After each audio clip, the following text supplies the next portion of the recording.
Hi, I'm Danielle Bonnie with the Foundry University, and today we're going to be going over hot tools, starting with the Marcel Curling Iron. So the Marcel Curling Iron is really great for a nice, shiny, polished, long-lasting curl. The main difference between the Marcel Curling Iron and a spring-loaded curling iron is going to be that your hand is going to actually do the manipulations. So you want to think about 4 different movements. It's going to be each a quarter turn. So starting with the shield facing up, you're going to release and kind of let gravity pull that down, and then a quarter turn to the side. And you're going to use your knuckles to open and close, and then roll up another quarter turn. It's your knuckles again there, and then quarter turn back to you using your thumb, and then quarter turn down.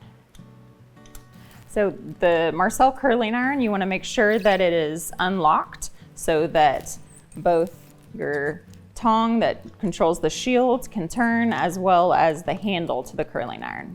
Okay, now we're going to get into the flip and twist and pull. So this curl is a great way to be able to do a very wearable, soft, textured wave, more so than a curl, really. You want to decide if you want to do rolling together or rolling against. I'm going to roll against, so every other one I'm going to switch directions so that it'll give more of a tousled look. I'm gonna go in, already rolling your curling iron all the way, leaving just a tad out on the ends, and then you're going to twist it off itself and pull, and the ends should come out of the tip of the curling iron. So this one, I'm gonna switch directions. I'm gonna roll away from the face this way. So I'm gonna go in, I'm already rolling my curling iron so that I don't create a crease. Walking out, walking back in, leaving just a little bit out on the ends. Then you're gonna twist it off of itself, pulling tension on it to where the ends come out of the tip of the curling iron. So I'm gonna switch directions again, going in, turning already so that I don't create a crease, leaving just a little bit out on the ends. And then we're gonna roll it off of itself, pulling tension to where the ends come all the way out the tip of the curling iron. You can take larger sections. So usually you can split the head into about 3 different layers of subsections. So you should be able to move through this pretty quickly. Again, I'm gonna brick lay so that there isn't a crease up the back. So this one is going to lay in between of those 2. I'm gonna go in with my curling iron already turning to not create a crease.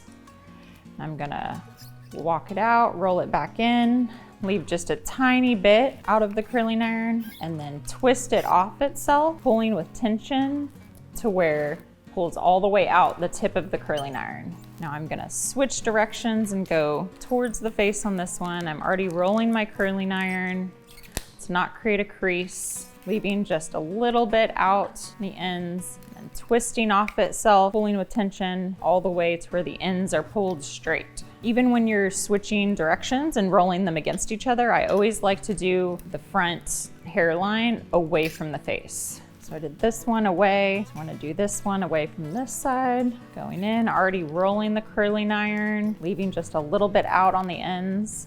And then as you undo it, you're rolling the curling iron. You're holding the curling iron vertical or at a slight diagonal the entire time. This top layer I'm gonna do all away from the face. So as I go in, I'm already rolling the curling iron, rolling it up, walking it out, twisting it off, pulling with tension to pull the ends straight out of the tip of the curling iron.